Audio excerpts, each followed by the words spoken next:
नमस्ते। आप सबको नवरात्रि की बहुत बहुत शुभकामनाएं।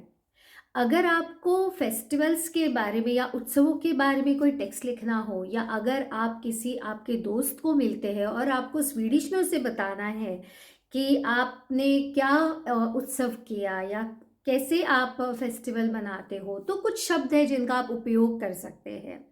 जैसे कि अतफीरा। अतफीरा यानी सेलिब्रेट करना, उत्सव मनाना कोई भी।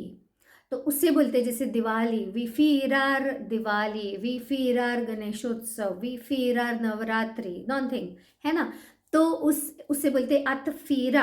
और फीरारे, फीरारे यानी जो उत्सव मनाते हैं, तो आप और मैं जो हम उत्सव मनाते हैं इन्हें बोलते हैं फीरारे। ठीक है। फिर आता है अथबिया। अथबिया यानी प्रार्थना करना, अथबिया। फिर आता है एन बर्न। एन बर्न यानी एक प्रार्थना, कोई भी जो आप आरती गाते हो या कोई प्रार्थना करते हो खड़े होके, तो उसे बोलते हैं एन बर्न। फिर है बर्नारे, यानी आप और मैं जो ये प्रार्थना कर रहे हैं उन्हें, उन लोगों को बोलते हैं बर्नारे।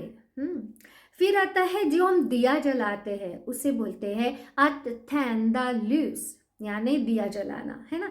जब हम ये नॉर्मली भी घर का दिया भी जब हम जलाते हैं तभी भी आप ये शब्द इसका इस्तेमाल कर सकते हैं, att tända lys। फिर होता है पूजा करना। पूजा करना उसे बोलते हैं att dyrka। और जो पूजा करते हैं पूरी, है ना, पूरी पूजा, उसे वो उसको पूजा करने की जो एक्शन है उसे बोलते हैं दिरका, और पूजा करने वाले को बोलते हैं दिरकारे।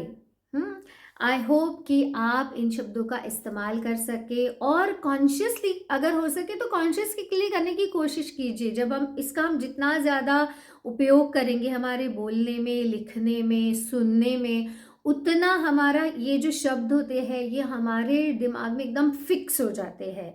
तो अगर आपको ये प्रॉब्लम आ रहा है कि मुझे याद ही नहीं रहते स्वीडिश के शब्द, बहुत डिफिकल्ट है वगैरह, ऐसा अगर फीलिंग आ रहा है तो उसको बहुत बार उसका इस्तेमाल कीजिए इन शब्दों का, ताकि वो एकदम फिट हो जाए दिमाग में, है ना। आप कभी भी नहीं भूलेंगे।